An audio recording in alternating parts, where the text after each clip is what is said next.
بعض حضرات یہ کہتے ہیں مدارس بہت ہو گئے، مکاتب بہت ہو گئے، میں کہتا ہوں جہالت بہت ہے۔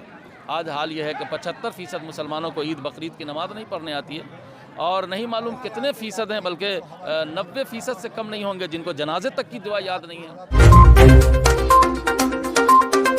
بسم اللہ الرحمن الرحیم۔ آج مکتب کریمیہ کے ذمہ داران کی دعوت پر یہاں گاڑھا میں حاضری ہوئی، اور مکتب کے اساتذہ نے اور یہاں کے ارباب انتظام نے بچوں کی خوابیدہ صلاحیتوں کا مظاہرہ کیا، اور بچوں کی تیاریاں اور اساتذہ کی کوششیں سامنے آئی۔ اللہ تعالیٰ اس مکتب کو بے حد قبول فرمائے۔ تعلیم تو در حقیقت اس امت کا امتیاز اور اختصاص ہے۔ اس امت محمدیہ صلی اللہ علیہ وسلم پر سب سے پہلے جو آیت اتری ہے اس کا تعلق ہی تعلیم سے ہے، وہ آیت اقرا ہے۔ آیت اقرا کی تقدیم اور اس کی اولیت سے معلوم ہوتا ہے کہ یہ امت پڑھنے والی ہوگی، یہ امت پڑھانے والی ہوگی، لیکن حیف صد حیف اور افسوس یہ ہے کہ جس امت پر آیت اقرا اتری ہو، آیت تعلیم اتری ہو، اس امت کا حال یہ ہے کہ وہ تعلیمی میدان میں بہت پیچھے رہ گئی ہے۔ خدا کرے کہ امت کو اپنا ہدف، اپنا امتیاز و اختصاص یاد رہے، اور تعلیم کے میدان میں اپنی نسلوں کو آگے بڑھانے کی کوشش کرے۔ نبی رحمت صلی اللہ علیہ وسلم نے سب سے پہلے اس سلسلے میں مکۃ المکرمہ میں مکتب قائم کیا اور مدینہ طیبہ میں مدرسہ قائم کیا۔ تو لڑکوں کے تعلیمی سلسلے کا جو نسب ہے وہ سب کا سب مدرسۃ الصفہ جو مدینہ طیبہ میں قائم ہے وہاں پہنچتا ہے، اور لڑکیوں کا جو تعلیمی سلسلہ نسب ہے اس کا سلسلہ نسب رسول اللہ صلی اللہ علیہ وسلم کے گھر تک پہنچتا ہے، جہاں لڑکیوں کی تعلیم و تربیت کا نظام ہے اور اس کی عزت و عصمت اور تحفظات کے ساتھ نظام ہے، تو یقیناً وہ مقام اور وہ گھر بھی بڑی اہمیت کا حامل ہے، چونکہ اللہ کے رسول صلی اللہ علیہ وسلم نے خواتین کی تعلیم کا انتظام گھروں میں کیا ہے اور لڑکوں کی تعلیم کا نظم مدرسوں میں کیا ہے۔ تو یہ تعلیم بہت ہی اہم ہے۔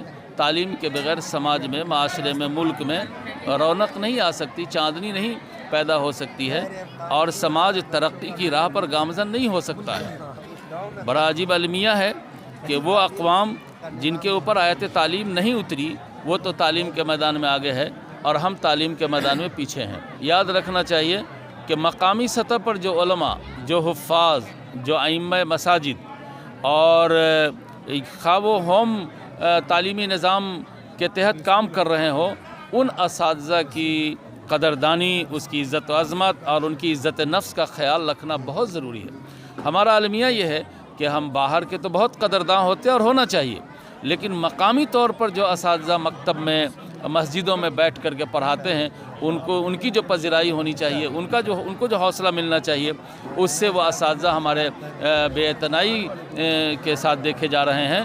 ان پر توجہ کی سخت ضرورت ہے۔ جب تک اساتذہ کی قدر و قیمت اس میدان میں نہیں محسوس کی جائے گی، اس وقت تک ہماری نسلوں کو اور ہمارے بچوں کو بہت نفع نہیں ہوگا۔ میں گزارش کرتا ہوں کہ بچوں کے گارجین اپنے اساتذہ کی قدر کریں، اور جو مقام پر کام کر رہے ہیں ان کی بڑھ چڑھ کے قدر کریں۔ اس کا فائدہ اور اس کا نور آپ کی نسلوں کو پہنچے گا، اس کی روشنی پہنچے گی۔ بس یہ ہمارا پیغام ہے آج کے اس مکتب کے پیغام میں۔ میں سمجھتا ہوں کہ اس کی طرف لوگوں کی توجہ ہوگی۔ بعض حضرات یہ کہتے ہیں مدارس بہت ہو گئے، مکاتب بہت ہو گئے، میں کہتا ہوں جہالت بہت ہے۔ آج حال یہ ہے کہ 75% مسلمانوں کو عید بقرعید کی نماز نہیں پڑھنے آتی ہے، اور نہیں معلوم کتنے فیصد ہیں، بلکہ 90% سے کم نہیں ہوں گے جن کو جنازے تک کی دعا یاد نہیں ہے۔ آج عورت میت کو، عورت شریعت و سنت کے مطابق غسل دینے والی نہیں ہے۔ مسلم مزدوروں کا عالم یہ ہے کہ ان کو کلمہ تک یاد نہیں ہے۔ تو اس کی طرف زندہ قوم کو توجہ کرنے کی ضرورت ہے تاکہ اس راہ کی جہالت ختم ہو۔ اس وقت جہالت کی جو آگ ہے اس آگ پر پانی ڈالنا ہے، نہ کہ پیٹرول ڈالنا ہے، اس سے آگ بڑھے گی، اور پانی ڈالیں گے تو آگ بجھے گی، اور علم آئے گا۔ علم کے بغیر چاندنا نہیں آ سکتا ہے۔ اللہ تعالیٰ تحصیل علم کے لیے ہم سب کو سمجھ عطا فرمائے، ہمت عطا فرمائے، حوصلہ عطا فرمائے۔ وآخر دعوانا الحمدللہ رب العالمین۔